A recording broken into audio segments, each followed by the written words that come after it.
I would like to be assured by the bills we pass that money is going to be utilized for what's intended. And when you're giving tens of billions of dollars to an administration that just carelessly and callously leaves $85 billion of equipment in the hands of our enemies that killed 3,000 people on 9/11 and would like to kill all Americans they can, then we need to be more careful in what we pass in this chamber, because this administration cannot be trusted. Now, I've never indicated that I believe the administration wanted American soldiers killed in Afghanistan, because I don't believe that. I just believe their incompetence is at such a level, their lack of judgment is at such a level, that they made it possible that 13 soldiers could be killed on what should have been a peaceful exit if it had been properly done and we had properly utilized the assistance of our allies, the former Northern Alliance, that fought and originally defeated the Taliban with about 300 special operators from the U.S. There shouldn't have been any Americans that were killed in leaving Afghanistan. But then to leave that much equipment, that just cries out, this administration is incompetent. The leaders in the Pentagon are incompetent. They continue to say climate change is the biggest threat. But let me tell you, there was not a single military service member who was killed in Afghanistan by climate change. Those 13 that were killed wasn't climate change, it was incompetence by this administration. The poor judgment by this administration. That got our people killed, and there will be more Americans killed as our former allies that initially defeated the Taliban by early 2002 told me in multiple visits. And they were saying, for years, they were saying, look, you can't stay here forever. You end up like occupiers. It's not good for you. It's not good for us. But for heaven's sake, don't leave the country so that the Taliban is going to take over and kill off all of us who helped America. You don't do that, because they'll kill us off, and the Taliban will still want to destroy America. But next time they hit you and kill thousands of people, and you want to come take on the Taliban in Afghanistan, we'll all be dead, and everybody that helped you will be dead, and there will be nobody to help you here.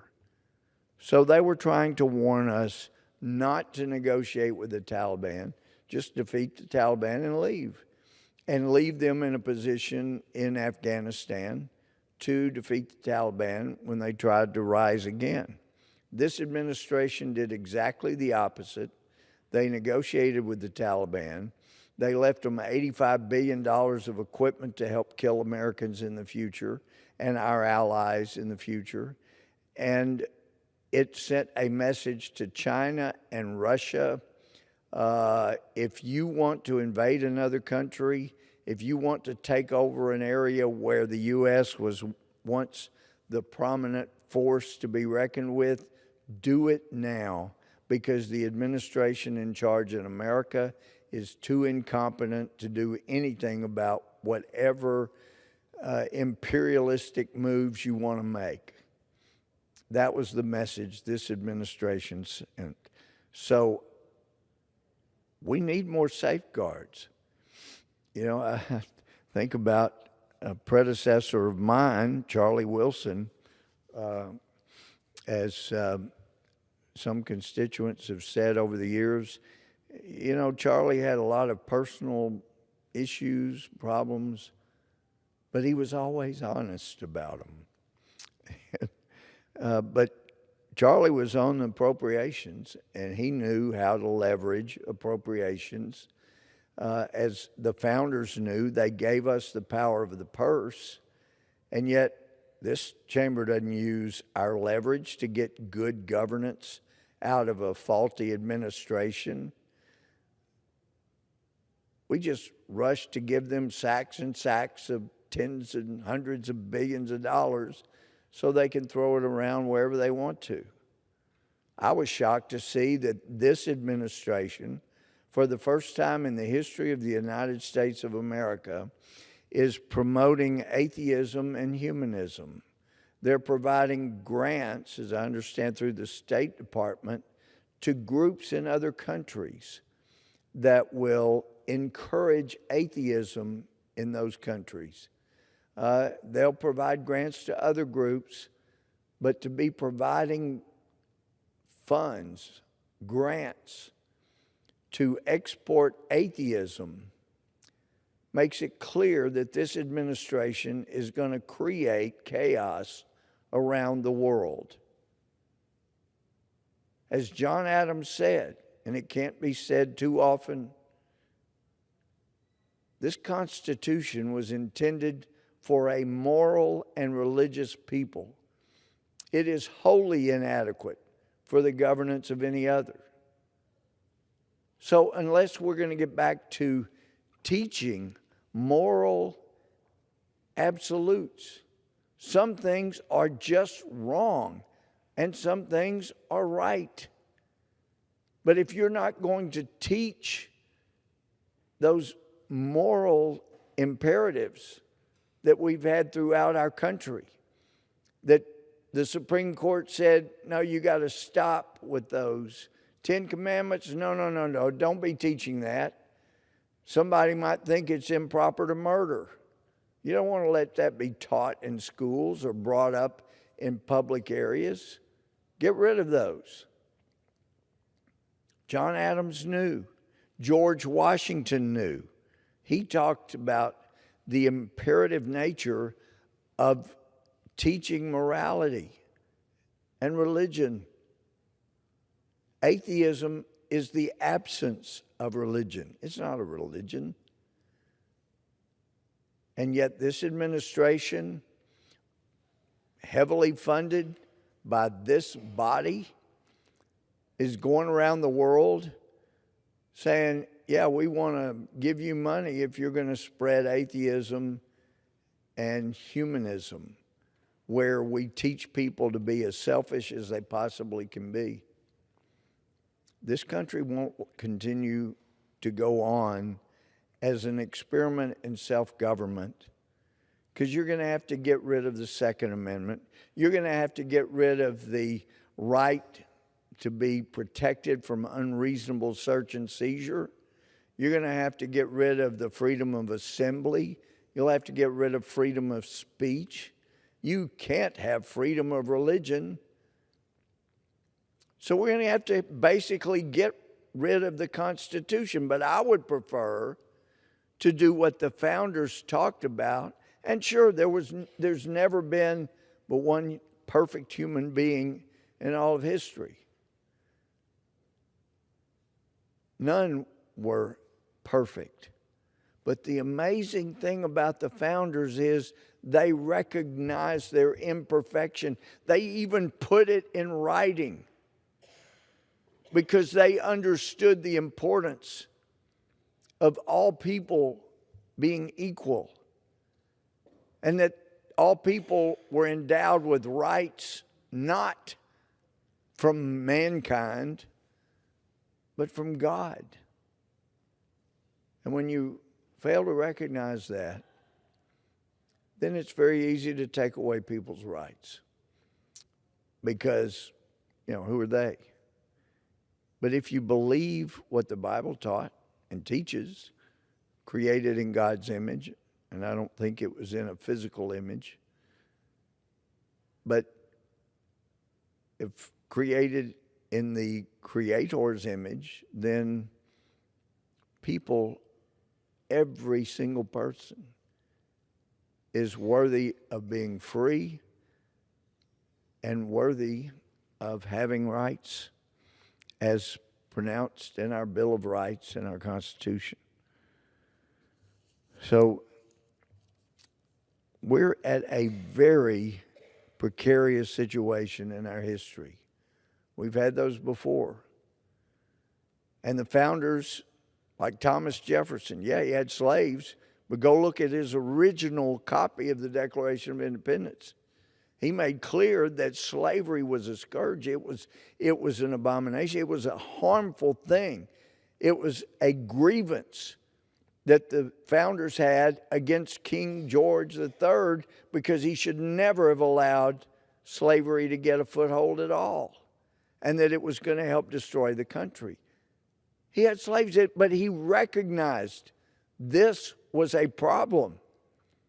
Now, it got taken out of the final draft, but you had founders that recognized, yeah, they knew it was hypocritical to have slaves and talk about how wrong slavery was, but they were trying to put together a government, a country with freedoms that would last.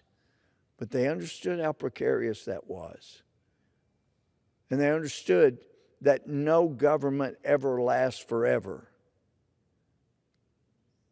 So they tried to give us the best instruments they could. But I read that, of course, Jefferson was not there for the Constitutional Convention, but sent a letter after he read it saying that if I could change one thing, I would make it a requirement that any bill had to be on file for a year before it could be voted on.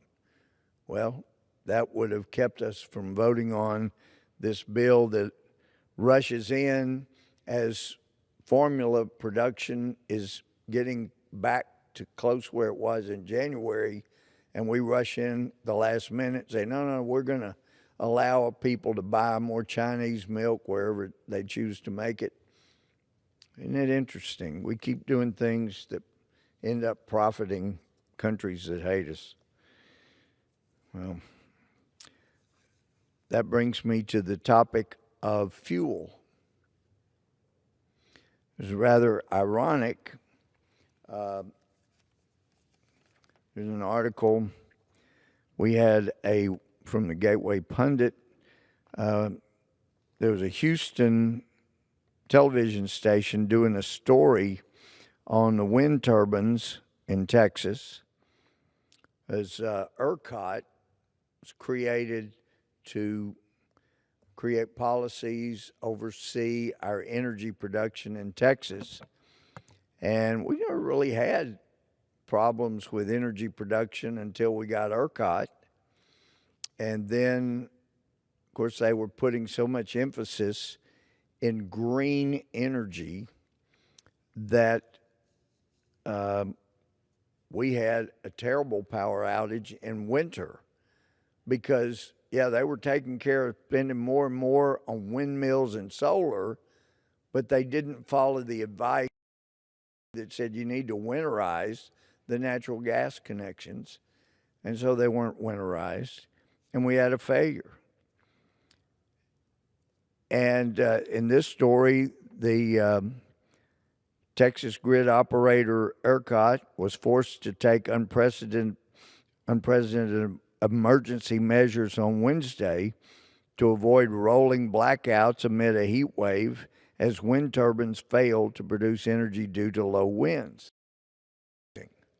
Those of us that have lived in Texas all our lives, well, I had 4 years in Fort Benning, Georgia, but otherwise all my life in Texas, and we know that often in the hottest part of the summer, the wind doesn't blow and the turbines won't turn. And we need air conditioning more than ever. And yet, in my district and adjoining areas, they've closed a couple of coal power plants. They had plenty of scrubbers on them to help have clean air, cleaner production of power than any coal plant in other countries of the world. China is going to add another 100 to the 100 they just opened, and they're not going to be near as clean as we had in East Texas. And now there's a couple of more in my district that are scheduled to be closed. We are creating a situation where people will die because that always happens when we don't have sufficient power, people don't have air conditioning, and the heat gets them. But the article says ERCOT manages electric power to more than 26 million Texas consumers or customers and represents 90% of the state's electric load. On Monday, ERCOT asked customers to voluntarily raise thermostats a degree or two, turn off lights, avoid using ovens, washing machines, or dryers. This is Texas. We create ERCOT, and what happens?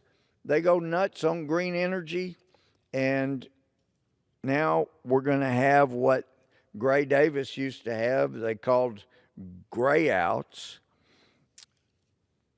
In Texas, we got plenty of fuel. We lost our minds. Maybe we're better off without ERCOT. Well, here's an article, and actually it's from Tucker Carlson. Good friend, this is from July 12th. And so I'm going to read some of it.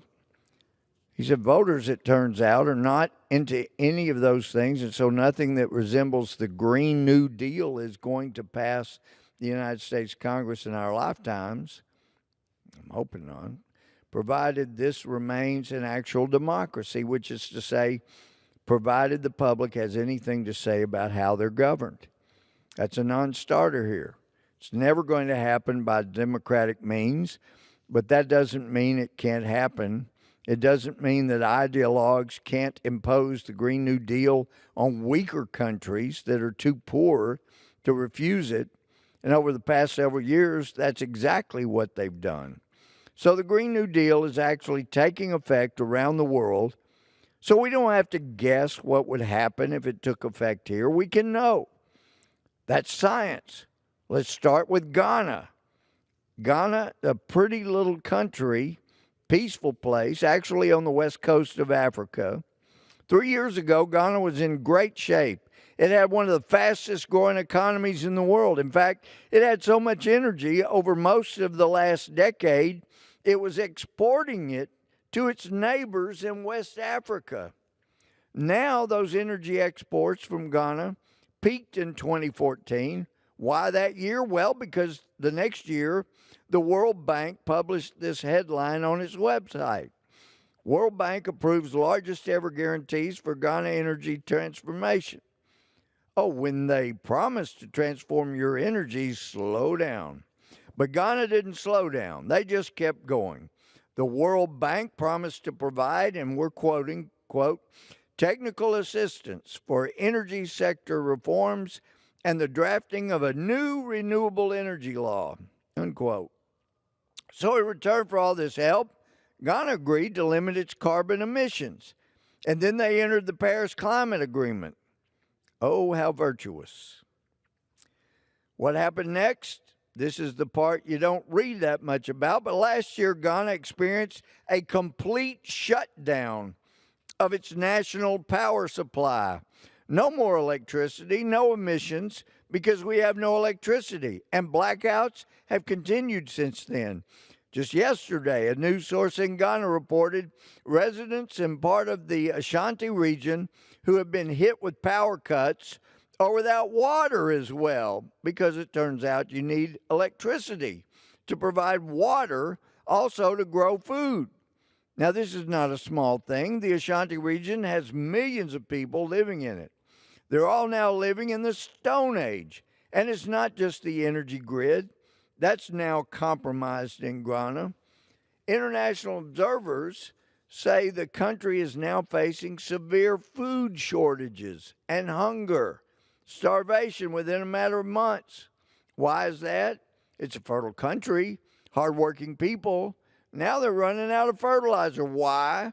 Well, because for years, friends in the NGO community pushed Ghana toward less efficient, more expensive organic fertilizers, and the government of Ghana because it's not rich, caved.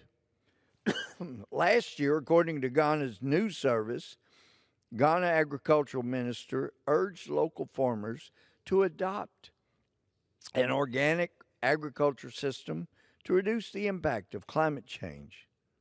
What happened then? Well, the good people of Ghana, while they feel good about their fight against climate change, are now starving. And in June last month, police in Ghana used water and tear gas to attack hundreds of demonstrators in Accra, which is the capital of Ghana. It's not just Ghana. The same thing happened in Sri Lanka. In 2016, the World Economic Forum published an article by Columbia professor called Joseph Stiglitz, one of the dumbest people on planet Earth, urging Ghana to transition to high productivity organic farming. Now, what does Stiglitz know about farming? Ever farmed? No. But he felt strongly that Sri Lanka should try a new kind of farming, and of course sold it to Sri Lankans as a pathway to prosperity. And again, this is Tucker Carlson. In 2015, the World Economic Forum published an article on its website entitled, and we are quoting, "This is how we will make Sri Lanka rich by 2025. You can search for that article, but it's gone now, along with the government of Sri Lanka. So they had an actual insurrection, not January 6th, not a guy in horns in a bear skin running around on mushrooms making weird noise. No, an actual insurrection where they come to your house, swim in your swimming pool, root through your sock drawer, and make you leave. That's what they did to the people who run Sri Lanka, they being the public.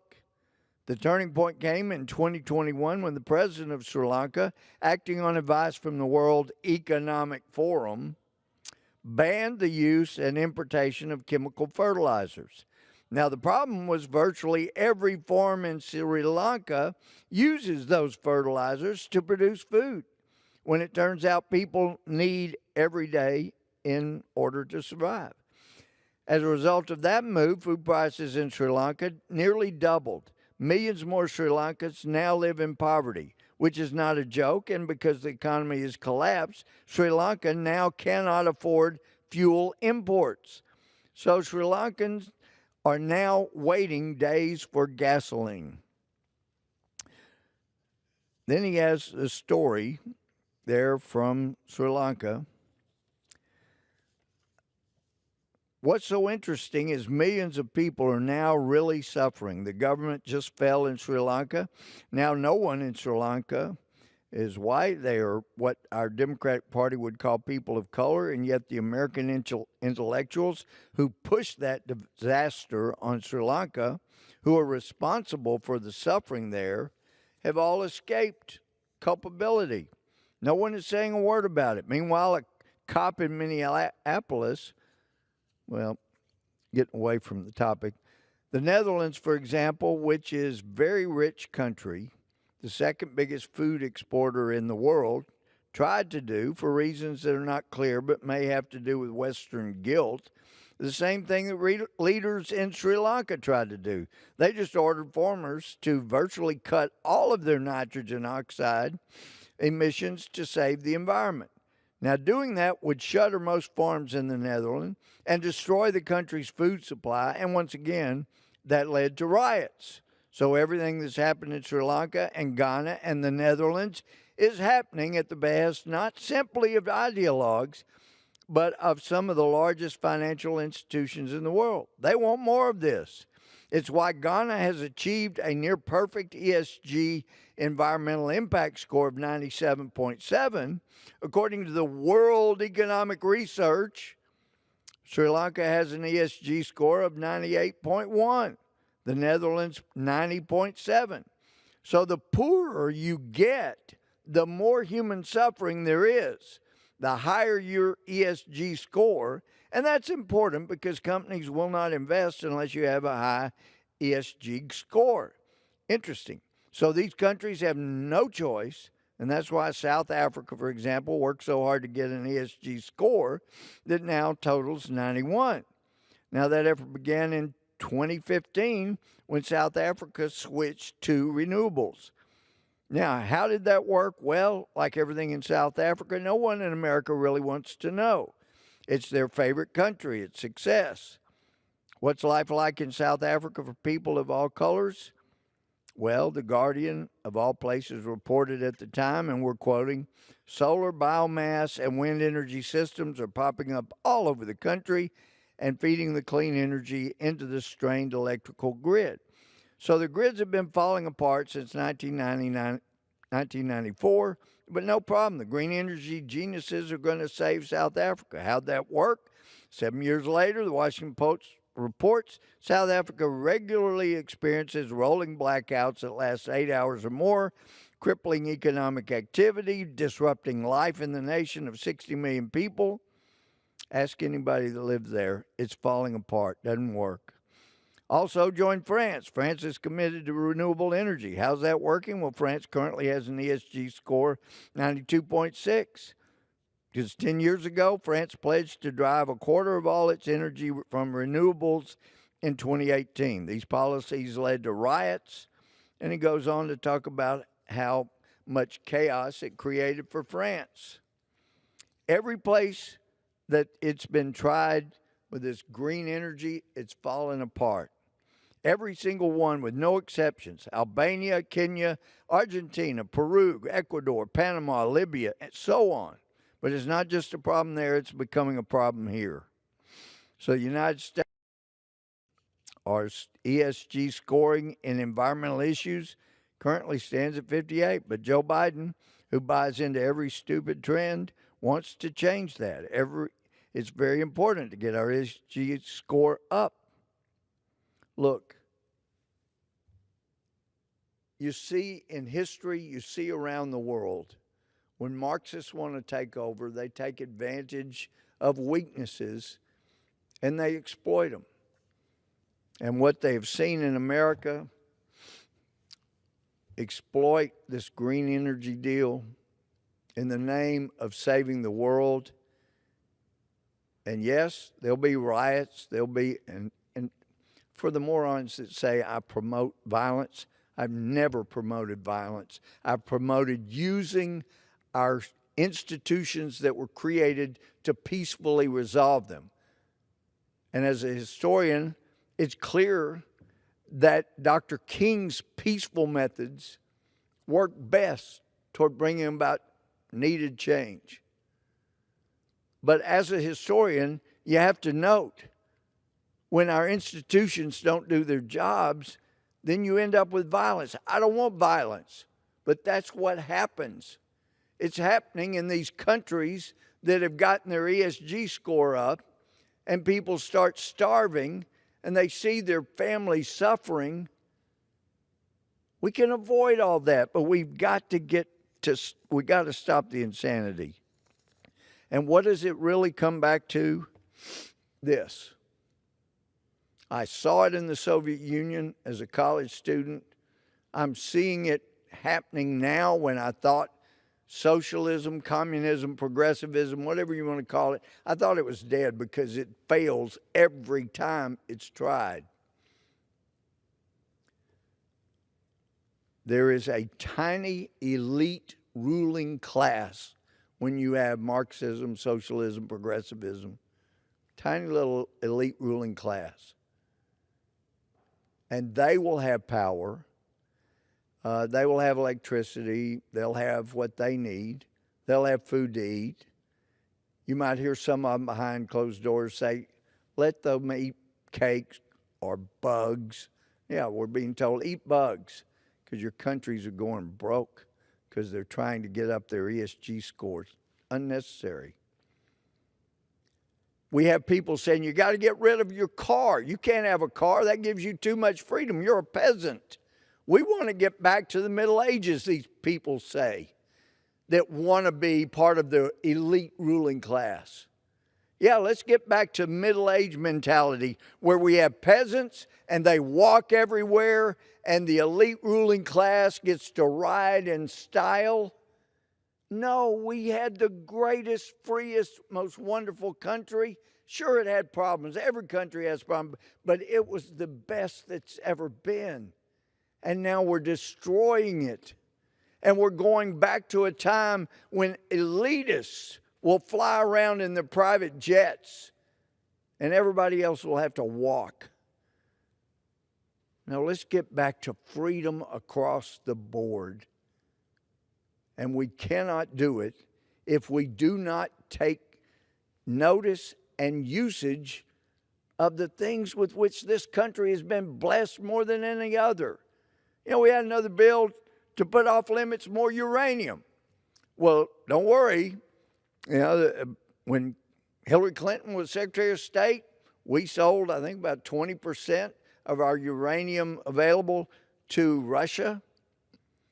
And, of course, she made a lot of money for the Clinton Foundation, and Bill Clinton got paid a lot of money, and they were able to get that sale through. Wasn't that great? Well, continuing to put uranium off limits, we should have had rare earth metals that we were able to get from Afghanistan, but this administration's incompetence left that in the hands of China, that has most now of the rare earth minerals. And every week, it seems like, at least every month, we're putting more of our own blessed rare earth minerals of all kinds, put them off limits. Because we're going to drive this country back to the Middle Ages. And people will be eating bugs as they're being encouraged to do around the world. We need to have freedom and not have Congress push us back to the Middle Ages, push us back to the age of elitism. Or like it was in the Soviet Union. Yeah, we were told before the 8 of us went over there, only the elite have cars in the Soviet Union. And to them, it's a game. Don't think for a minute pedestrians have the right of way, because they look at them as peasants and they try to hit them. And boy, did I see that. I couldn't believe it. So you had to be careful, because somebody's in a car, they're going to try to hit you. They did a number of times. That's where we're going back to. We're going to have Marxist peasants and Marxist elitists if we don't stop the insanity. And it needs to stop now. And I appreciate what Tucker Carlson put together that we could share here. That, Madam Speaker, I yield back.